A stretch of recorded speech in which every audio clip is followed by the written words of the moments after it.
I'm Al McFarlane. Welcome to Conversations with Al McFarlane. It's Friday, uh, May 6th, 2022, and it's a beautifully warm and bright day here in Minnesota, something that we both deserve and we cherish. I understand my friends in Chicago have a little cloudy coolness there, but I promised them that what happens here today will be there tomorrow. So be expecting oodles and oodles of sunshine and warmth in the hours ahead. And we have guests from different parts of the country. I'll introduce them or have my colleague and co-host Dr. B introduce them. Let me begin by saying that Friday we do the Healing Circle.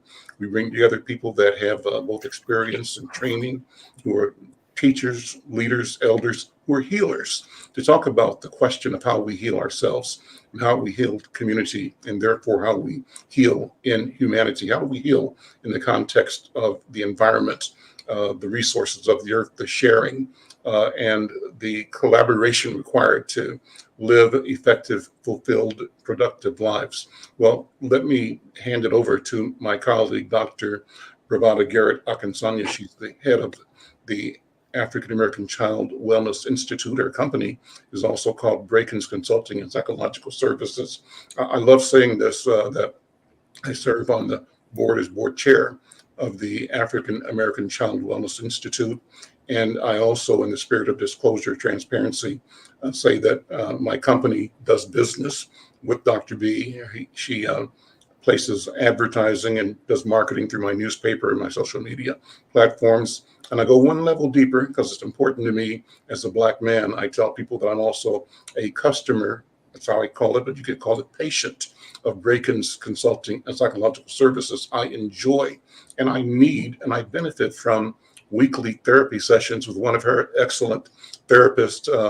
And it's life affirming, hopefully life changing. I have specific goals in mind, and I'm looking for help to achieve and be focused on those goals. So, with all of that, and I say that because I wish and want Black people in particular to be comfortable and to be excited about availing ourselves of the knowledge, the training that is available in our community. And so I'm a testifier and I have testified. Let me do this now. Let me pass the talking stick to Dr. B. We call her Dr. Bravada Garrett-Akinsanya, to sort of set the stage and tell why and how we do what we do. Dr. B. Thank you so much, my brother. As we have permission to speak from our elders in the space, we also ask that we consider where we are. So wherever we sit, we are sitting on land that was owned by someone else. And the Lakota people, or here in Minnesota and around the country, we have Indian land and territory that gives us a place to live because they loved nature and cared for the land and cared for its inhabitants. So we give honor to them.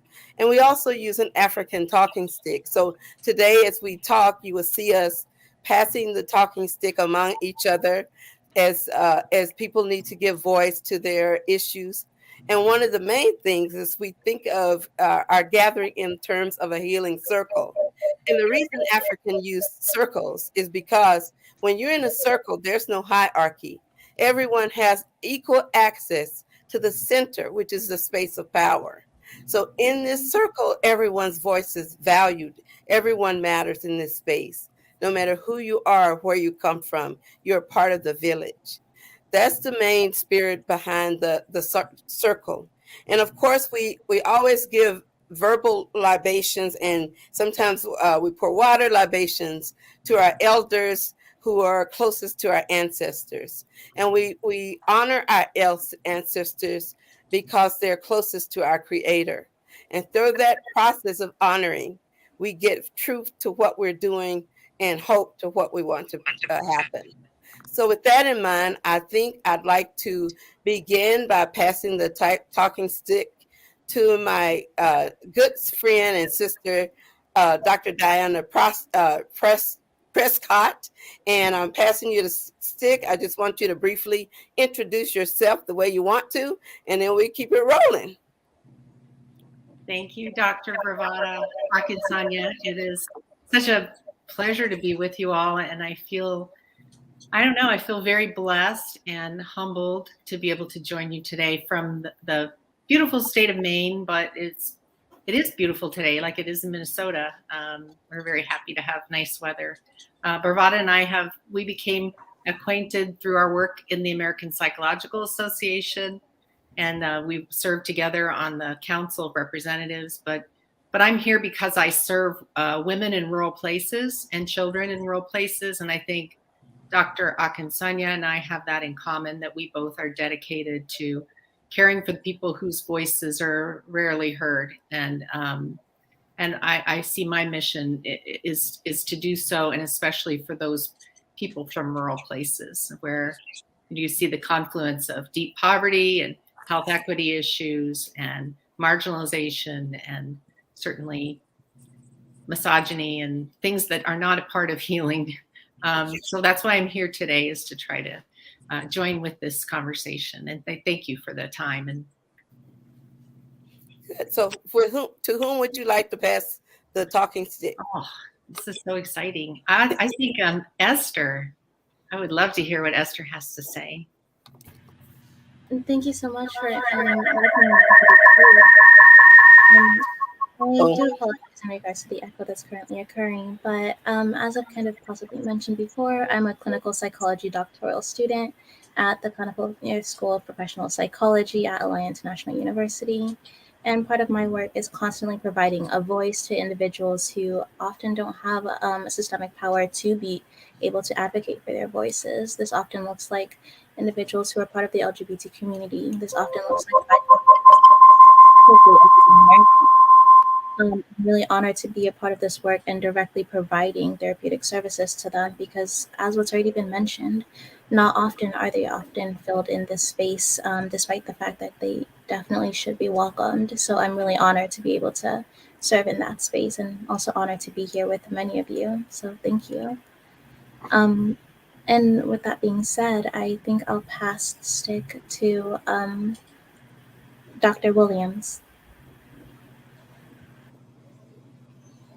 Thank you, Esther. I'm Oliver Williams. I'm a part of the Healing Circle discussion on Fridays with Al McFarlane and Dr. B. I'm a professor at the University of Minnesota in the School of Social Work, and I've been working for quite a long time, and I'm glad we're going to have the conversation we're going to have today. There's some things that have been out for a while that sort of have us sort of examine the challenge of what we're dealing with. And I'm going to talk about it from both sides. But there's if anybody saw the play for Color Girls that was out in, I guess, was it the 70s, or I guess it was the 70s, late 70s, and saw the play, different than the movie that was out relatively recently. The thing that was interesting about it back then is it really did talk to you about the challenges of abortion, and the challenges for young Black women and women in poverty associated with that issue versus people who were had resources, and because they were still going to get the abortions, but they could do it safely, versus some people who were not economically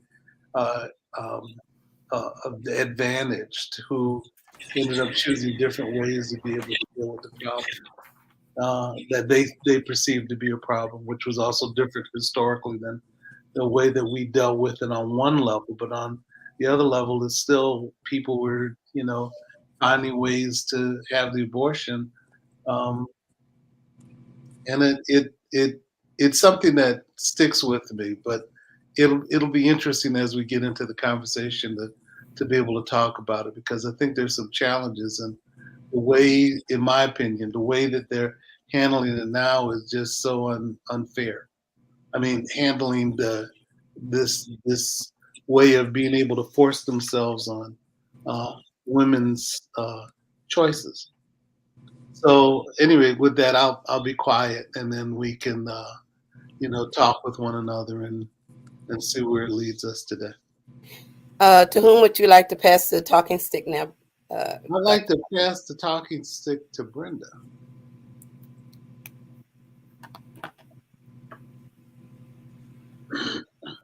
Backstage.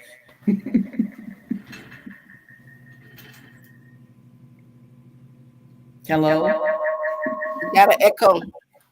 Yeah, we got the echo. I'm not sure why. But Al? I'm not sure why there's an echo, but maybe one thing is that if we're not talking, we can mute, and that way that'll prevent that. And somehow, Brenda, I've got you in the studio twice. I'm not sure what your system is doing, but I've got you in the studio and also in the waiting room at the same time. So it could be that you're transmitting from two different sources. I don't know, but check it out. There's a rule. Yeah, the echo is coming from you, but not from anybody else. So maybe go out and come back in. There we go. So I would like to pass the talking stick to Dr. Rhonda Sherrod. Hi, everybody. So I am coming from the suburbs of Chicago, and I am a clinical psychologist and a lawyer. And my work centers around trauma, Black women and girls, and healing. And specifically the unique challenges that confront Black women as they are assaulted by both sexism and racism, misogyny and misogynoir. So my work is always about healing, because there's so many things that Black women have to deal with. I'm thinking about our sister Ketanji Brown Jackson, who as accomplished and incredible as she is, still had to withstand that kind of assault from white men in a public international forum. So those are the kinds of things that we kind of deal with. And with respect to this specific topic that we're talking about, reproductive justice, I think often of Alice Walker, who delivered a phenomenal speech. I think it was in 1989 at a women's march. And it basically was called, "What Can the White Man Say to the Black Woman?" And she talks about how our children have never been valued in this society, and how the white man has controlled the Black woman's womb, or ruled over the Black woman's womb for over 400 years, and how they've dashed our babies' heads against the rocks, and how they created an environment and society in which they're not welcome. And every time I think about abortion and the people who are trying to take away women's rights to govern and to be in control of their own bodies, I think about that powerful speech that Alice Walker gave at a women's march in, I think it was 1989. And who do you want to pass the talking stick to? Is there anyone who has not spoken? Okay, I'll pass it back to Dr. B. Well, actually, we didn't get someone. Go ahead. Yeah, Dr. B, you're muted. That's fine. I was going to say, let's pass it to Brenda because she hasn't talked yet. Am I okay? Yes, you're very okay. All right. I've heard both sides, but I think as a Black female with 2 Black daughters, it's very painful to see. I'm like Dr. Williams, how they're operating with this, and the big debate about the leak, and not really understanding the impact of the decisions that are making. I got an email from one of my students early this morning, and he said, Ms. Gray, when you talk to Dr. B, ask her how you balance trauma with information, because a lot of millenniums and a lot of young people are feeling they're becoming deluged with information and with all of these questions.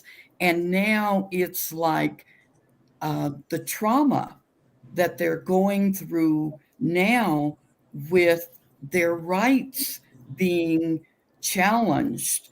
And so I think a lot of education, a lot of information and trusted information needs to start becoming circulated within not just the schools, but at the dinner table with parents, and helping parents help their students and their children balance the trauma that they've gone through. And, like, what's going to happen this summer? They're so behind. And then now this is coming up with another layer. So I am very, very concerned as a retired educator, especially about all of these decisions that adults are making for our communities, for our kids, and they have no voice. So I think, as Dr. Sherrod was saying,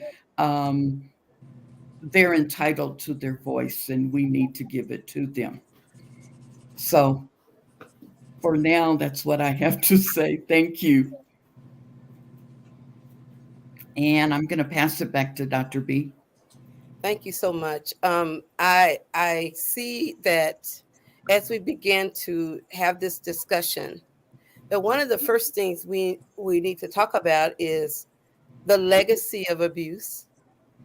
Then I'd like for us to talk beyond the legacy of abuse to what's next. What do we do now? What other values are going to be challenged? So as this conversation goes in circle, thinking about, that legacy and our experience of what that means for our community. So I like to just start out by saying, I was telling Brother Al yesterday, or maybe it was the day before, that there's a paper put out in Harvard Law Review written by an author named C. Harris. I can't remember who it wasn't coming. No, but what happened was, you know how we say that. What had happened was, in the article, it was highlighted that there were basically 4 white property rights that were given to those who owned slaves. And the bottom line of the article is that those rights continue to be enjoyed and they persist. And one of them is a right to entertainment, the right to disposal. What are you going to do with that person? How are you going to treat them? The right to use them for financial advance. So these different rights, they've been transgenerationally passed down to specific people so that they can be more powerful and they can sustain that right as the society sees it in a homeostasis. So the first right I see is that we are still objectified, and that the fact that all of these people who are saying we shouldn't give women abortions, they came from women. And so the issue is, when we talk about using people's bodies, our bodies have already been abused. Gail Wyatt has this wonderful book about stolen women, where she talks about the loss of autonomy in our fight as women to gain our bodies back. And some of us to this very day, not some of us, most of us to this very day continue to fight to own our own bodies. So with that, I'm going to pass the talking stick to Sister Esther, because she looks like she's interested. And I hear all of y'all look interested, but I want to pass it to her first, and then we'll just keep the circle rolling.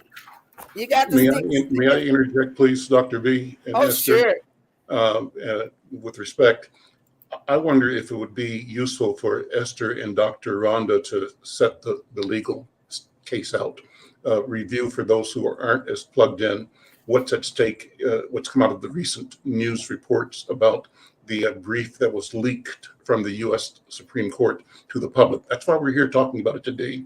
Something has not happened that is likely going to happen. And what we want to talk today about is the consequence of that. Therefore, our theme today is reproductive rights now, what's next? And so maybe Dr. Rhonda and Esther, the two of you, take a minute and kind of describe what happened in the past 5 days and why we're having this conversation, not only here, but around the world, around the country, certainly. And I'll pass the talk back to Esther and then Dr. Rhonda. From my understanding as to what was leaked, it seems to be a Supreme Court draft as to the possible I'm missing the terminology, in order to take away what was already settled in Roe versus Wade in regards to having abortion as a right for access to health care, abortion as a means for many individuals to be able to have that service should they rely on it, basically providing us the system of choice and being able to do so.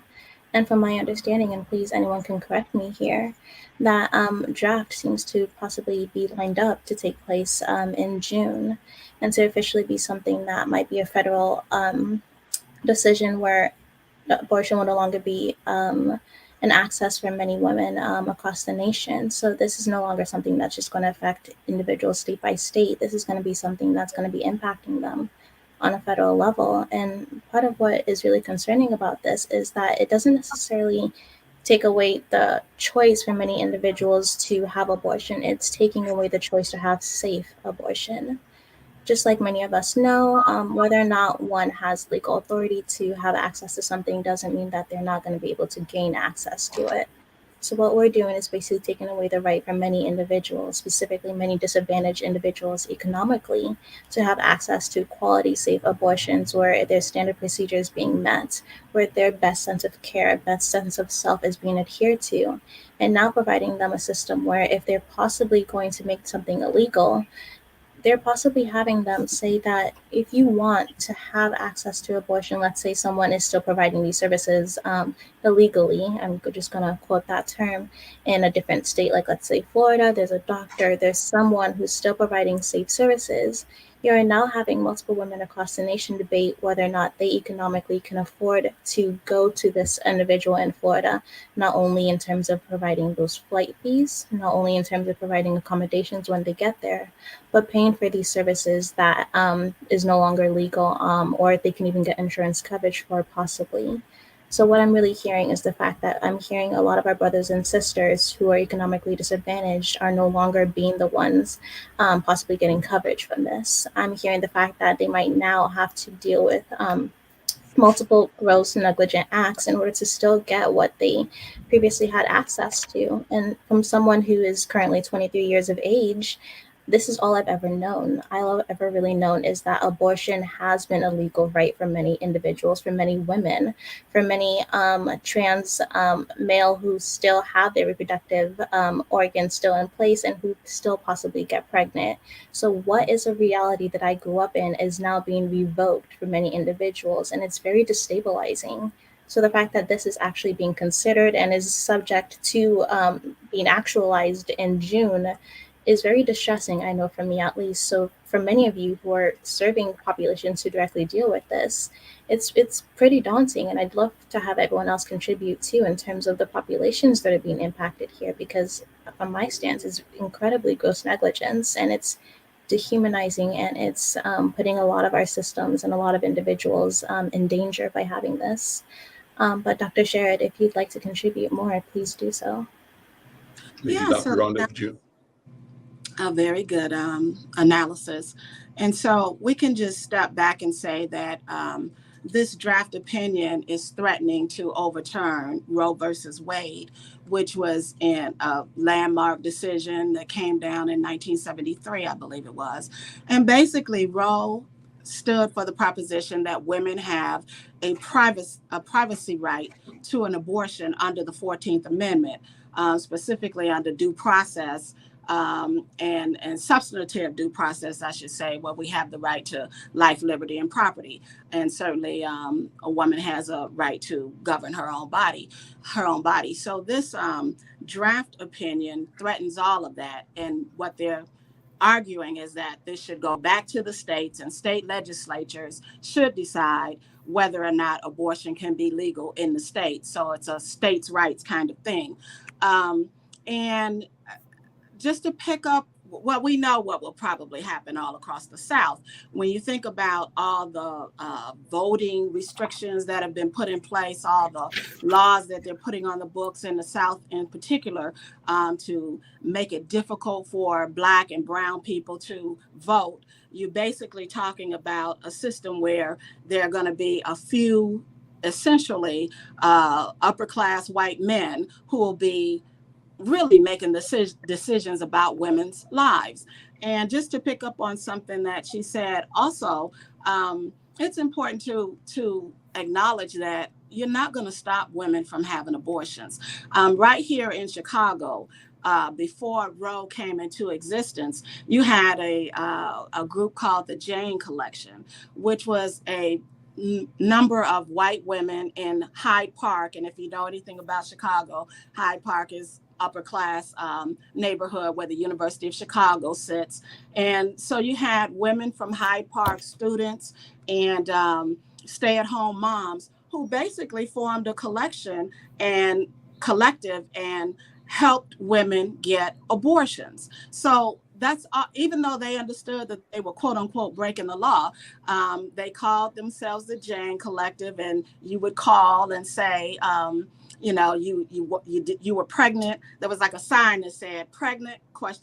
Don't want to be pregnant, call Jane. So you'd call this number, and they would, through all kinds of subterfuge, figure out a way to get the woman to a location in Hyde Park, and they would perform abortions for women.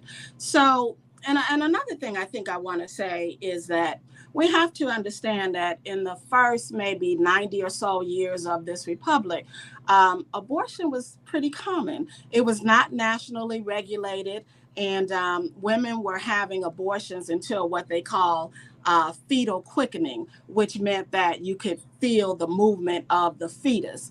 And it was no big thing. But interestingly, Illinois was the first state to put a law forth about abortion. And it wasn't so much criminalizing it as much as it was trying to make sure that women and unborn children were safe throughout this process. So, and then there's also the history of the American Medical Association kind of being in conflict with midwives, trying to have abortion banned because they were competing with midwives who were very qualified to do this kind of work. So there's just layers and layers and layers and layers of things that could be examined. I realize we only have an hour, but yeah, that's what I pretty much like to contribute. You're not going to stop it. And I'll pass it to Dr. Prescott. Thank you. Just brings up so many thoughts and feelings. So I grew up on a farm in Indiana where there was no contraceptives available where you could access them. And I went to a church that was, and I don't want to speak ill about a church, very fundamental church where women were not allowed to assist, and most of the sermons were about submission, it seems to me, and I didn't even know what that meant. But the first time I had sex, I went down to Indianapolis to, a clinic, had a friend take me, and I had a positive pregnancy test. So I told my dad, who was an old farmer, and he said, "How could you do this to me?" Because it had to do with him somehow that I had sex and apparently gotten pregnant. And when I told my mother that I had gotten pregnant, she said, "Oh, you're not pregnant. You just scared yourself into it. I did that with your father once." And a miracle for me, and I know that this is just my story, but I was not pregnant, and I did start my period, and my mother was right. And But I was scrambling, trying to figure out how to get an abortion in Indiana, and I mean, I'd never been out of the state on an airplane for sure. It was not an accessible thing for me if I had to go somewhere else for sure. And I think about the people I treat here, that the poor people in the psychiatric hospital that I treat, they don't have access or ways to get out of here. It would be looking for an unsafe way to have an abortion if need be. The migrant farm workers that I work with have taught and worked with for healthcare, who don't even want to appear at a clinic because they don't want anyone to know that they might be undocumented. Impossible for them to access a safe abortion if it wasn't legal in the state of Maine. And just, rural people in general, some of the rural people I know have never been out of the community that I grew up in. I mean, access would be impossible. So it is just very disturbing on so many levels. And I guess that's what I want to say. So I'd like to pass my stick to somebody else. How about to Dr. Williams?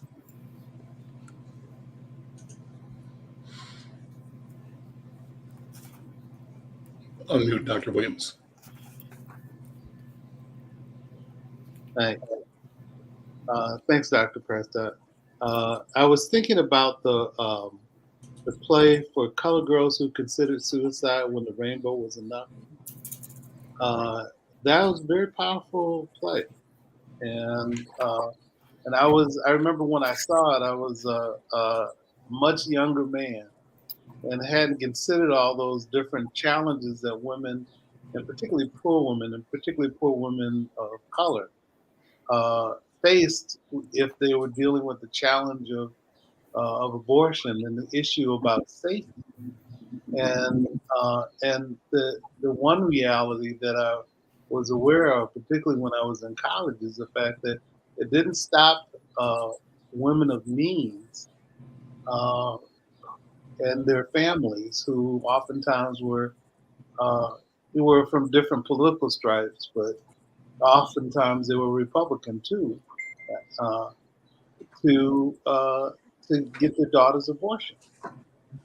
And for me, I have to think about. I was talking to my wife Sonia about it, and I was the youngest of 9, and I was an oops baby. And the thing that I think about is the fact that if my mother was of the mind to have an abortion, I wouldn't be here right now. But the other thing that I think about is the fact that, people are making choices about birth or death. But the thing I think about is the fact that, that people are having challenges, with different sets of things. Sonia and I have had challenges, and then God blessed us with our son, Sam. So people struggle with that. But the other thing is the fact that also people struggle with other things. It's interesting to me, a group of men are trying to make decisions about what happens with women's bodies, and that they're concerned about the unborn. I wish those same people would be concerned about the born. Mm-hmm. And about their well-being. And but the thing is that I think that's it's an issue where I think women have to be able to make their decisions about what goes on in their well-being. And sometimes people that continue to have children, if they do it by choice, I get it. But if what happens is the fact that they're not making the choice, that's another thing. And I think that is between a woman and God, and it's not. I don't think that we should be intervening in women's decisions about their body. So that's what I want to say. And then, Dr. Rhonda, Do you know Beth Ritchie? I'm sorry, say it again. Do you know Beth Ritchie? No. Dr. Beth Ritchie at the University of Illinois Chicago? I thought you might know. No, I don't, but I will definitely look her up. Yeah, she's a dynamo. And Gail Wyatt is a friend of mine too, Bravada. Now, I've read her book. Yeah, Yeah, she's awesome. yeah, she is. So I passed the talking stick to Dr. B. Thank you so much. I'm enjoying this conversation as we think about how there's a transcendence of an abuse of power and a sense of ownership for other human beings, and it's pervasive. It's bigger than we even notice. And I think right now as a nation, we're actually going through stages of grief. We're first shocked, we're in denial. Some of us are doing bargaining and obsessing and feeling depressed and hopeless. And some of us are trying to get ready by accepting and adapting and seeing how we can fight. So whichever stage we're in right now as a nation and as individuals, the truth is that we're grieving the loss of the America we thought we lived in. We're grieving the loss of the America we hoped that we lived in. And so when I think about that, and I think about other things that are kind of getting taken away, and all of them are about marginalization, and each of them actually engages this concept that I keep talking about called mental side. And mental side is the act of psychologically killing off another person's humanity. And in order to engage in mental side, you have to lose part of your own humanity. And I think of it in terms of when we look at psychopaths or sociopaths, that they objectify their victims so that they don't have to deal with the discomfort and the cognitive dissonance that arises when you see that you're harming someone like you. So the more distance they can keep between us as being human beings, between us as women who are their mothers, their sisters, their cousins, their wives that aren't being harmed. And I often, when I hear this kind of language, I ask men, okay, this may be all right for you, and you may feel like it's all right for you and your wife. It was good enough for your dad. But what about your daughter? Do you want her to have a boyfriend who makes her have sex when she didn't want to, or to be raped by somebody and killed? I mean, raped and almost killed, and still have to have that baby? So sometimes when people have to change their perception in the context, it helps them to realize that none of this is their right. You don't have the right to somebody else's body. We teach that from early childhood. You have a private space, and it's not for other people unless you invite them. That's another whole issue. So that's what we need to talk about too. And I'll pass the stick, I think, at this point to Sister Brenda. You know, when you mention that, Dr. B, it goes back, and I can't think of her name. She's a good friend of yours, Dr. Williams, the psychologist. But she had a children's program in one of her churches.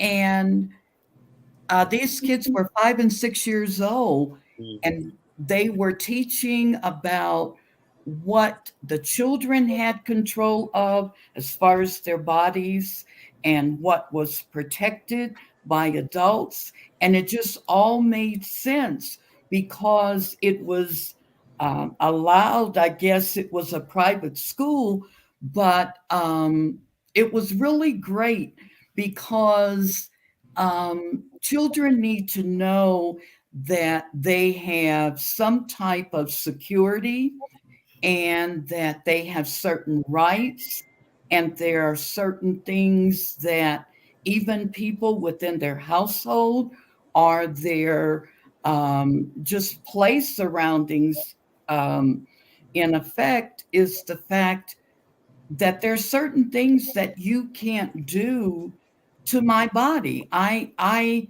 have that control. And so then it was, who do you trust to be able to turn this in? And I just, when Dr. B was talking about that we need to discuss what is safe and what are our rights and what do we have control over when we are that young and within different environments and neighborhoods. Was it And Dr. Combs? who was Was it? it Dr. Combs, LaDonna Combs? LaDonna Yeah. Combs. That's who it was. And I was so impressed with her, with all of the work, that she has been doing to make this, not ideal, this history of abuse and control, and especially when it comes to young girls and women. So LaDonna Combs, she was so good.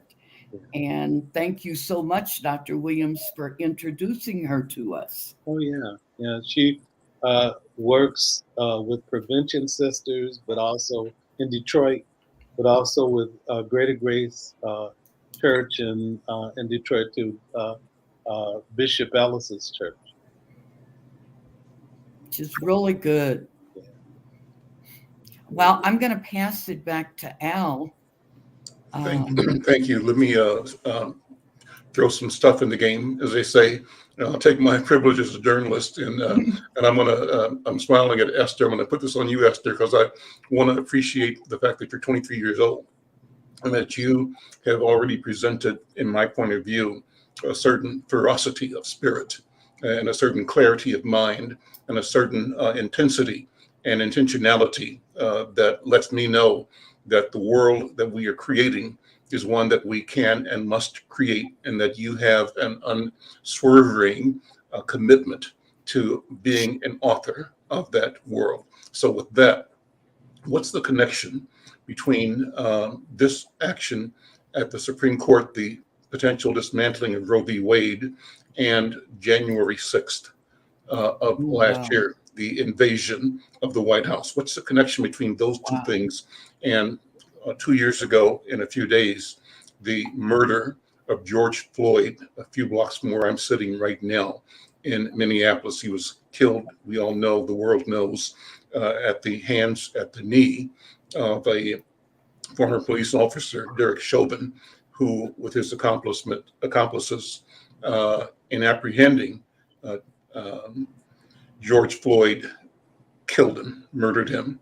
And so how are these things connected, and how they're connected to the history that Dr. B represented or talked about in the question of, and I think Dr. Rhonda Sherrod talked about it too, this question of our ownership or lack of ownership of our Black and brown bodies. How do you put all that in perspective and then decide that you have work to do, that you can do, and that you will do? So I'm going to pass the talking stick to Esther. And after that, I'm going to ask her to pass it to Dr. Rhonda, because I want to see what you have to say as well. Thank you so much. Be doing the same thing. That's pretty heavy, Esther. That is a very loaded question. And I'll happily open the floor to my elders here to also speak on their behalf in knowledge and awareness. But for me, I actively see it as a portrayal of a constant reminder that our Black bodies and our Black voices aren't mattering. I'm hearing the fact that in the narrative, it's being demonstrated in the media that our Black lives do not matter. Our Black voices do not matter.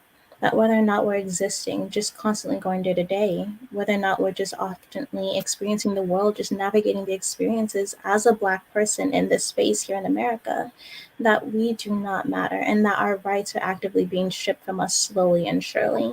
That is demonstrated in the media, that someone can exterminate and kill a Black person and have it go viral. And still there's active demonstration of many individuals who are not identifying as BIPOC making fun of these deaths that are occurring, having young teenagers demonstrating that they cannot breathe and still having that a simple slap on their wrist being actively demonstrated to them that, oh, just because you're making fun of the national death that's just occurring, the protests that are happening, that all of these things that are constantly portraying the fact that our lives are still minimized despite the fact that over 400 years of slavery, over the fact that we consistently experience continuous marginalization, it is being demonstrated in our face that this oppression is still ongoing, that actively we're going to continuously demonstrate it in front of many people here in the nation that your lives are still not mattering as much as you consistently say that they are. So right now we're constantly having it stated in our faces, and now more than ever should it be a time that we're consistently saying not only do Black lives matter, but our voices matter, our bodies matter, what is happening to our children's matters. So many Black young boys and girls and other gender identifying individuals are in the foster care system. And by consistently removing the space that you're no longer going to have access to abortion, especially when you live in the South, which many of us do, that you're no longer going to have access to abortion, more kids are possibly going to be, as a result of this, you are saying that more than likely they're going to fall into this foster care system where we're already plagued at a higher prevalence rate than many individuals. And those in the foster care system are often the likely have a higher chance to end up in the child trafficking system as well, having a higher likelihood of being raped, being traumatized, being abused, having adverse childhood experiences, the very individuals who we need to see in our therapeutic spaces. And yet there's not enough resources being provided to them to even come. So in a very cyclical order, we're being told that once again, our lives do not hold as much values as they should be. But despite the fact that they are, more than ever, should there be a time where we should be protesting, where we should be invading. Just like Dr. B said, this is a time of grief, but this is also should be a time where we are revolutionarily saying to the world, no, we matter. This should no longer be a space where we're constantly being stripped. This should be a time to really acknowledge what's going on in our Black lives and bodies, the way that our ancestors fought for. So please, this is just my statement right now, but I would love for all my elders right now to speak and add to this and what exactly they'd like to contribute here as well. Well, for me, one of the things that I continue to think about is ideologies. This is not much different than an issue about who's going to control everything and who has the right to be able to tell people what they want them to do without argument. So, with women controlling, not being able to control their body, and you have men intervening and then sometimes making judgments about things, that they have no understanding about. So that's, I guess, one take for me.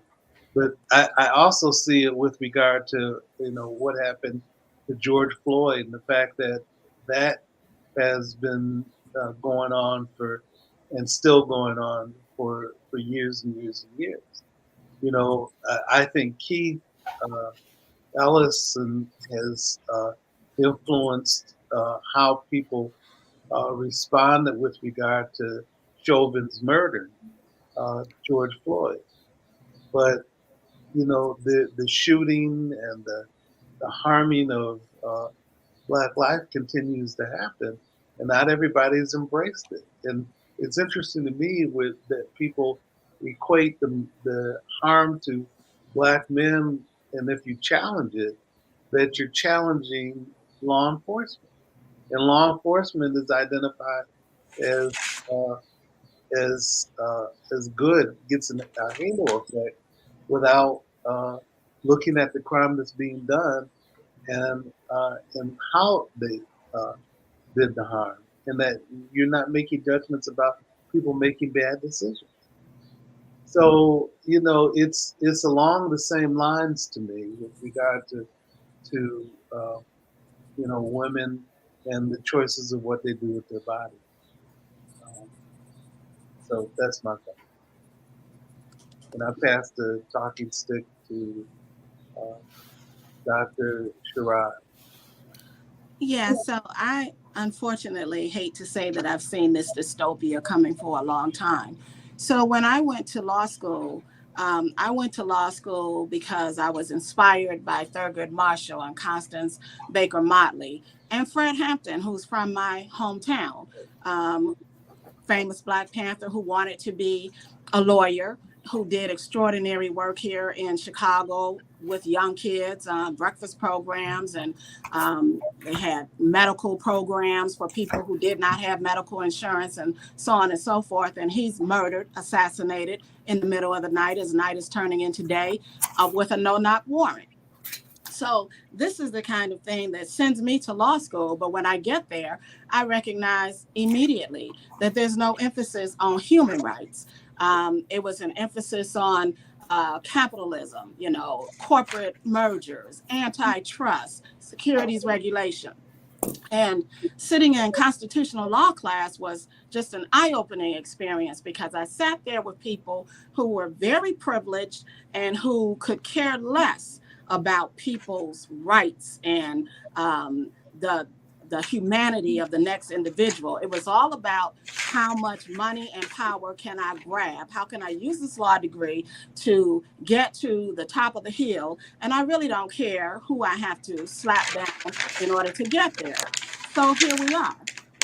And I've seen, coming back to Chicago, just the things that are going on in the streets of Chicago, the police problems that we have, the police brutality that, again, the Panthers were fighting when I was a kid. And so there's just so much work to be done. And one of the things that I talk about in terms of healing with African-American people in particular, and Black and brown people, and Black women and girls, adolescents, is yes, it's really, really tiring. It's really traumatic, but the work has to continue. A luta continua, right? The struggle continues, and we can give out, but we can't give up. And so you think about someone, I think often about Fannie Lou Hamer, a sharecropper, coming up in Mississippi in an environment that I can't even imagine, having to sleep on the floor because bullets come through the window, thrown off her land for wanting to vote, and all the beautiful activist work she did. And I think about people like that, and that's when I realized that as hard as this thing gets, you just cannot give up. We come from a legacy of strong people, and we have to stand on that, because this fight is far from over. Dr. B? Let me interject before I go to you to wrap up, Dr. B. Would that be okay? Yeah, go ahead. So I really appreciate these comments, this conversation, Esther. Hats off to you. I'm applauding you and everybody on this panel, but you as a 23-year-old, a special recognition and applause. And my and our commitment is to be platforms that lift you and propel you into your duty and your obligation, and toward your success. Your success is both inevitable and imminent. Know that. So I was on the conference this morning, another call, and I got a quote that you reminded me of, Dr. Sherrod, and it was that you talked about capitalism. It was a program with Black futurists and Black sci-fi writers. Great program, international program. But one quote was that we can imagine the end of the world easier than we can imagine the end of capitalism. I thought that was rich. That's how deeply ingrained. And in the sense, we think that we've been encouraged to or trained to see that there's no separation between the world itself and capitalism, that they're one and the same. But that's another part of the big, big lie. Well, we're down to the last 3 minutes, Dr. B. I'm going to pass the talking stick to you and ask you to summarize and close out the program. Yeah, I'd like to, but I actually wanted to do one quick thing. Go ahead. Because I want to leave this conversation with a little bit of hope. And I want to make sure that each guest uses less than 1 minute, because we only have 2 or 3 left. But I want you to think of one thing that you hold hope for, given the circumstances that we are that we're facing. And I wanted that your response to be in one short sentence, not a paragraph, because I know I've got scholars in here, but let's just go for one short sentence about what you hope for, given the context of what we have right now. And with that, I'll pass the talking stick to my sister, to my, I guess she may not be on your screen, to Sister Diana Prescott. I guess my one thing is that there are people like you, Bravada, who hold people together, create spaces for hope and for joining and for love. And I respect and lift you up today. Thank you, Sister. Dr. Sherrod. Yeah, I hold close to a quote from Ralph Ellison: "When I discover who I am, I will be free." It's something I tell my students all the time. Learn about yourself and your history, and it'll give you strength. Very good. Sister Brenda. I hope that we understand the importance of voting. It is so critical coming up. And so I hope we become educated and know that this is something we've got to do. Thank you. Sister Esther. I hope our brothers and sisters learn to have the value and the voice that many often strip away from that, and that no matter what, it never gets taken away from them fully. Excellent. Brother Oliver. Just that hopefully we'll get to a place where people will value humanity again. Thank you. And my hope is that we'll get to have this conversation in a future time, and we can all reconvene and dig down a little bit deeper on what will sustain us and what we can do to overcome. And with that, I send the last breath of my talking stick to my Chief Al. You take us on home. Thank you so much. Well, what a wonderful conversation. And I want to thank each of you for the work that you do, the vision you bring. And I think that's it. I feel energized, and I feel joy. And what I feel that we are all working on and working with is the joy of that comes from the knowledge that we are in sort of some kind of where we're supposed to be in the grandest order of things, and that we are trusting that, and we're moving forward fearlessly. With that, I thank all of you, and we'll see you next time. Take care. Bye-bye. Bye-bye. Thank you all for joining us. Bye-bye. Bye. Great program. Thanks. Thanks, Dr. Sherrod. Good to meet you. Did you know my best buddy in Chicago was Bill Garth? He owned the Chicago Citizen newspaper. Right. I know who he is. Okay. Yeah, who he was. Yeah, he was. He and I were business partners. We owned a company called. We were partners in one company called Midwest Black Publishers, and then we created a new company called Garth McFarlane Mudd, which was a marketing company. But his son and daughter-in-law are running the Citizen now, and they're still connected and close, and I see them all the time. But Bill was my guy. Yeah, that's a cultural treasure around here. Yeah, and I met a lot of people up there with him. Listen, thank you so much. Well, listen, my undergrad degree is in journalism, and so writing is probably my first love, and it's really a pleasure to meet you. Well, I'm looking for writers. If you want to be a writer or contributor, I'd love to have you on board. Are you serious? And this is Inside News? Inside News. And I know lawyers are good with words.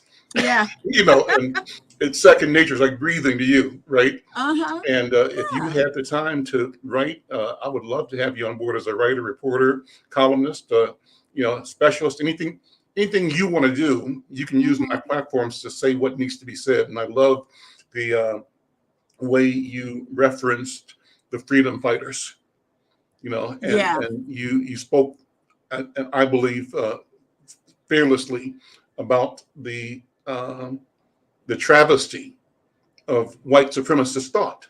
You called it out, and I think that's what we got to do. We have to be not afraid to say our truth. And yeah, absolutely. And I'm not afraid to publish it. Oh, okay. Well, you know what? I do some writing for the Austin Weekly News. Okay. In the Austin community. Are you're familiar with Chicago? I'm sure everybody is. Yeah. And also for the Village Free Press, which is a publication in Maywood. So I'll send you. Let me make sure I have your email address. Yeah, there's one there on the screen, but take that one, CC that one, al@insidenews.com.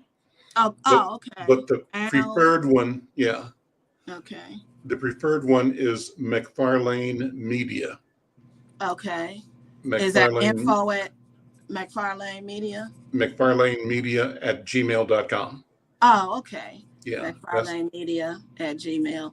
Okay, well, I'll send you a couple clips. Okay. And we can go from there. All right. And then, I do these shows 5 days a week. And one group, my Thursday group, has lawyers on it. Really? Yeah. So one lawyer is former dean of University of South Carolina Law School, former dean of University of Missouri, Kansas City Law School, and for 10, 15 years was teaching law at Chapel Hill, the law school at Chapel Hill. And he's a Harvard lawyer. Okay. And it happens to be my first cousin. And he and Brenda and I grew up together in the same neighborhood, right?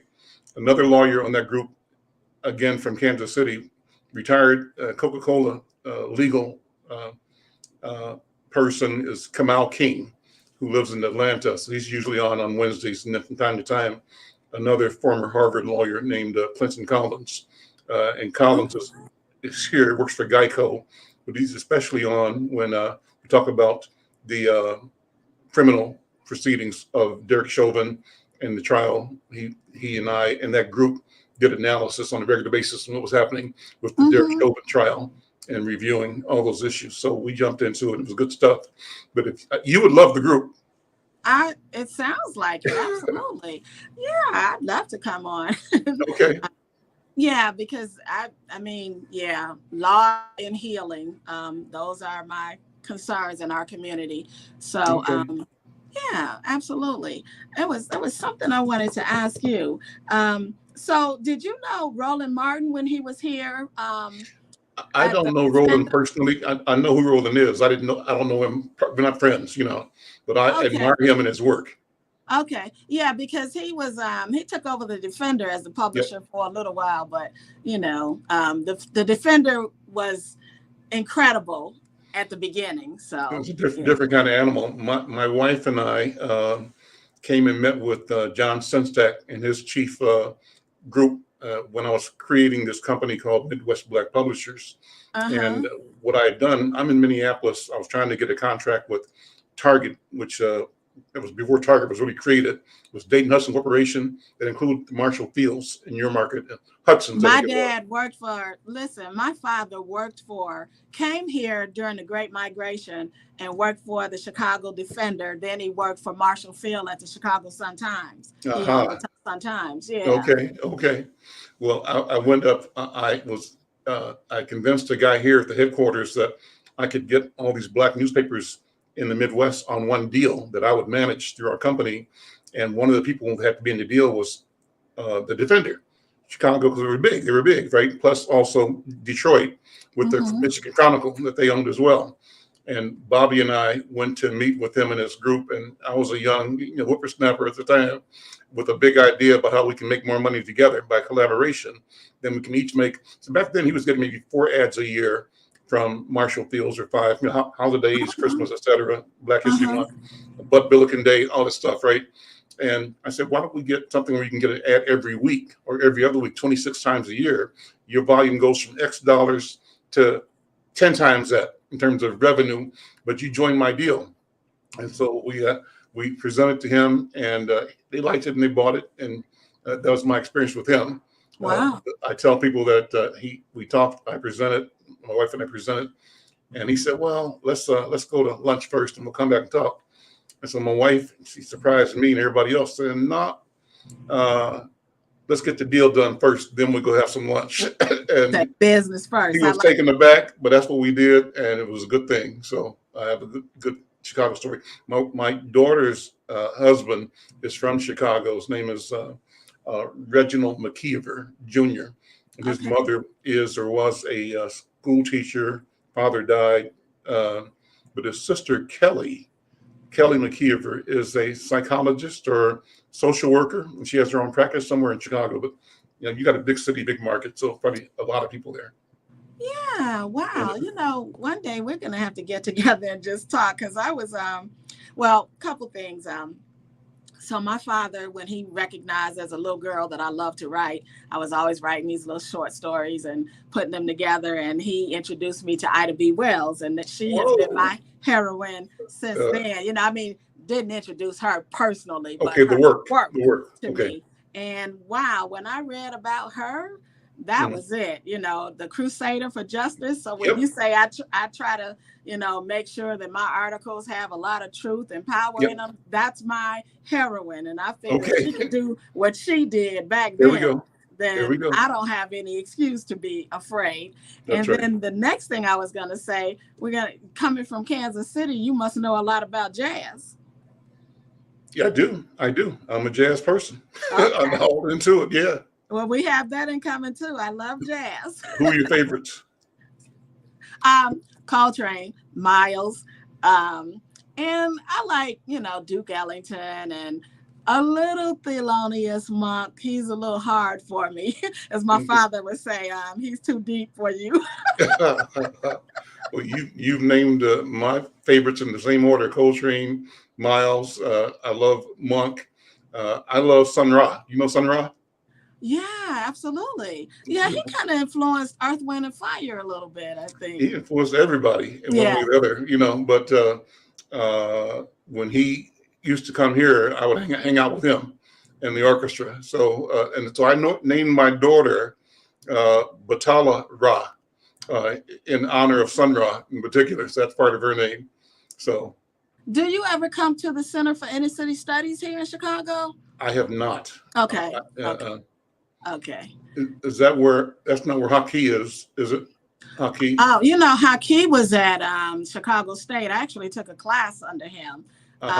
But he's pretty much focused on his Third World Press. But I think he's even retiring from that, because I think they turned it into a not-for-profit. And so he's kind of slowly stepping away from that. But wow, he's a phenomenal brother. A friend of mine is trying to connect me with him so he could be a guest remotely on my show, on one of the shows that I do, because I'm into a lot of books right now. I'm just reading up, and I'm into buying books published by Black people and Black authors. Have you ever read Ike Arma? Do you know him at all? Ike Arma. Let me show you his book. Hold on. Okay. Let's see.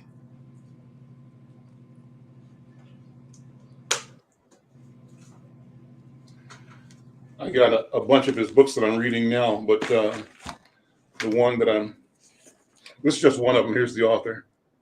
Oh, wow. I'm not seeing that. Check him out.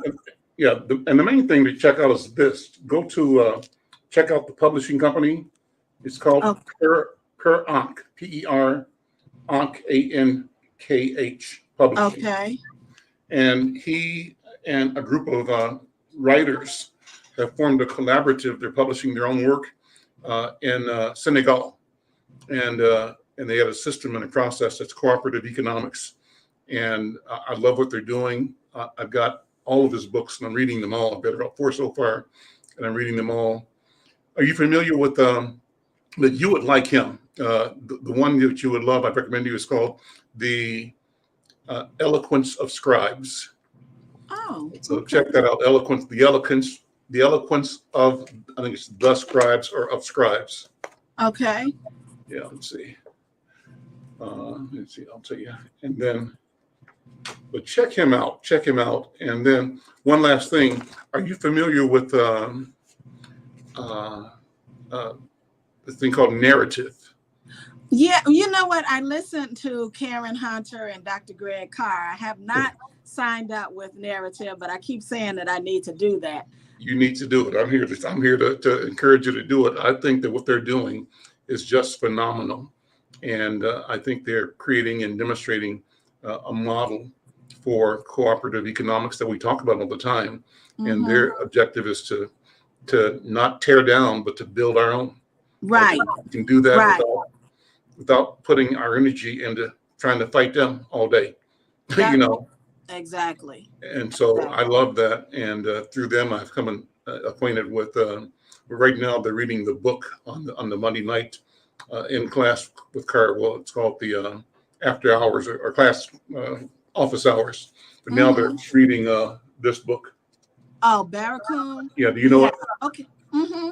On Yeah. Zora Good book. Good read. Yeah, I really, I didn't have the time, but I really was interested in getting his take on the miseducation of the Negro, that classic that I've read with other people, but I really wanted to hear him break it down. And I'm sure that was phenomenal too. Right. Yeah, it was. I was wondering, all those lectures are recorded. They're there. Oh, they are? Yeah. If you go on to narrative? Yep. If you go on to narrative, each class is there numerically, and you can find them and listen to them. And everything they do is fascinating. I believe. I mean, I'm just way into listening and hearing and all the feedback, the chat on the side where people are weighing in.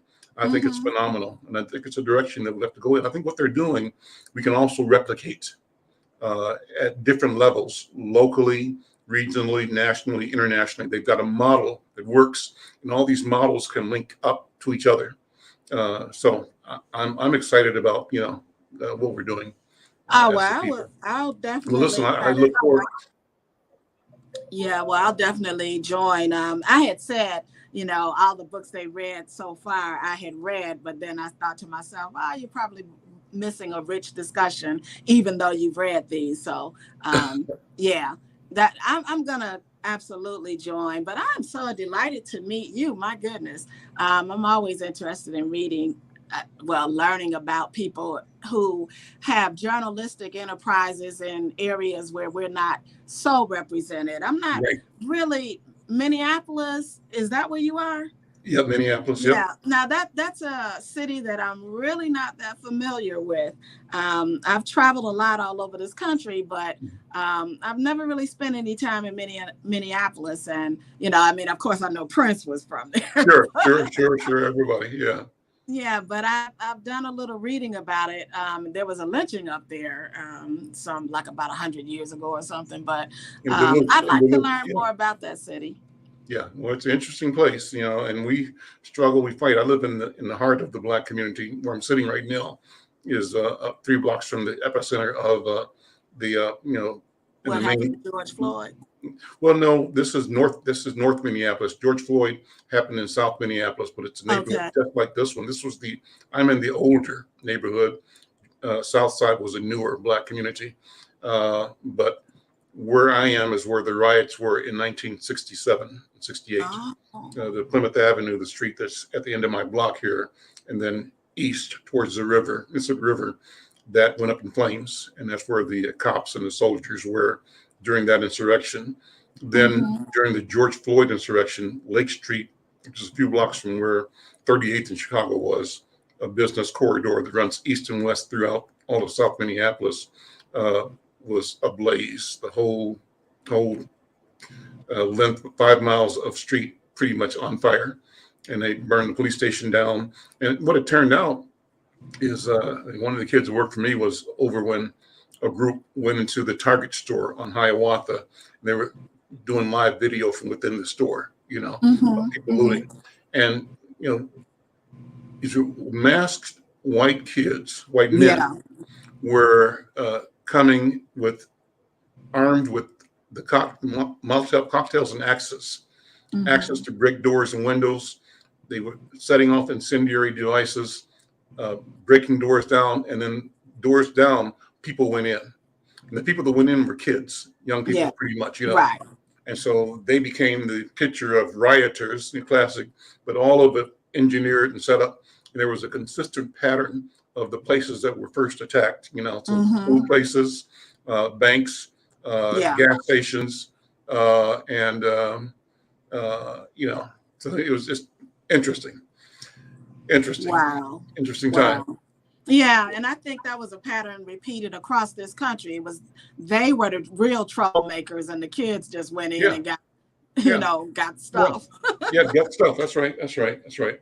So listen, good talking to you. So you're going to send me an email. I'll have your information, and then we'll go from there. At McFarlanemedia@gmail.com. Right. Yep. Okay. And I will do that this afternoon. I'll send you a link that shows our archive of newspapers. Great. What I do is beautiful work, and I'm sure. when you look at it, you'll appreciate it. Oh, I'm sure I will. Just talking to you, I already know that. Right. Well, thank you. It was a pleasure being on the program, and I'd love to be on again. And I would love to, stay in contact and just. Okay. Well, I'm gonna have you on as a regular on my Thursday program with the dean and with the Kamal King and a couple of young people that are. I was so impressed with that young sister. Yeah. Was this her first time on, or? Yeah, I've never met her before. Oh, okay. And I'm not sure where she was. Do you know where she was? Did she say? I didn't get it. I think she said Atlanta U. Yeah, it could be Atlanta. She's not in Minnesota. But Okay. That was so great to have her on, and it's good to see it's always good. young people. Yeah. All righty. Well, thank you. Okay, doke. Take care. You take care. All right. All right. Bye-bye. Bye-bye.